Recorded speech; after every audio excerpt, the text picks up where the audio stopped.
শব্দ ব্যবহার করলেন, আমি শেষ করে দিচ্ছি বরাবর 1 মিনিট। 3টা শব্দ আমার আল্লাহ ব্যবহার করলেন। নাম্বার 1 হাযা, এটা দ্বারা আমার আল্লাহ বুঝাই দিলেন আমার নবী তখন আদম নবীর সামনেই জান্নাতি ছিল।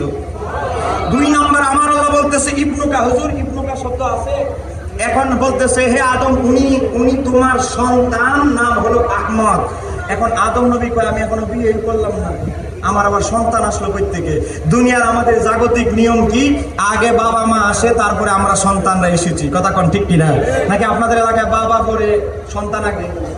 বাবা আগে না ছেলে আগে? বাবা আগে। আদম নবী বলে আমি এখনো বিয়ে শাদী করলাম না, আমার বিবাহ হইল না, এখন আবার আমার সন্তান আছে আল্লাহ। এরপর আবার বলতেছেন নাম রেখে দিয়েছেন আমার আল্লাহ, বলতেছেন নাম হলো আহমদ। আপনারা জানেন আমার নবীর 2টা প্রসিদ্ধ নাম, জমিনের বুকে মুহাম্মদ, আসমানি জগতে আহমদ, কথা কোন ঠিক কিনা? এটা যেহেতু জান্নাতের ঘটনা, আমার আল্লাহ বলছে হে আদম তোমার সামনে যাকে দেখতে পাচ্ছ তার নাম, সে তোমার সন্তান, নাম আহমদ। একটা জিনিস বুঝতে হবে, আমার আল্লাহ কিন্তু বলে নাই আহমদের রূহ। ওহাবীরা ব্যাখ্যা করে সর্বপ্রথম নূর সৃষ্টি করছে মানে নবীর রূহ সৃষ্টি করছে, কিন্তু আমার আল্লাহ কিন্তু এখানে রূহ বলে নাই, যে আহমদের রূহ বলেছে স্বয়ং আহমদই তোমার সামনে। একটু জোরে কন্যা সুবহানাল্লাহ। এই আমি শহীদুল্লাহ বাহাদুর যদি মারা যাই, আমার লাশটা যদি এখানে রাখা হয়, বলা হবে শহীদুল্লাহ বাহাদুরের লাশ খাটিয়ে রাখা হয়েছে, শহীদুল্লাহ বাহাদুরকে রাখা হয়েছে বলা হবে না। কেন? কারণ আমার দেহ থেকে প্রাণ ভোমরা বের হয়ে গেছে, আমার আসল সত্তা বের হয়ে গেছে। আমার দেহ এবং রূহ যখন একসাথে হবে তখনই আমি বান্দা হব। আমার আল্লাহ বুঝাই দিলেন তোমার সামনে যিনি তার নাম আহমদ, জোরে কন্যা সুবহানাল্লাহ।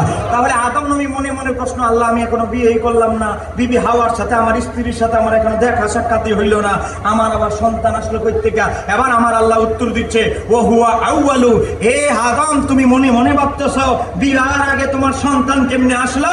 আমার হাবিব তুমি যাকে দেখতে পাচ্ছ, আমার হাবিব হচ্ছে গোটা কুল কায়নাতের মধ্যে সৃষ্টি জগতের প্রথম। একটু জোরে বলা যাবে কি সুবহানাল্লাহ?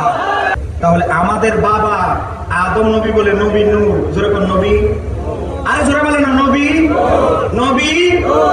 তাহলে আর বাবার সন্তান হয়ে কত বড় আদবওয়ালা সন্তান, বাবার সন্তান রাইসতেছে মাটি প্রমাণ করতে। আল্লাহ বাবার এই সন্তানদেরকে, আমার ওহাবী ভাইদেরকে আল্লাহ আদব শিকার তৌফিক দান করুক।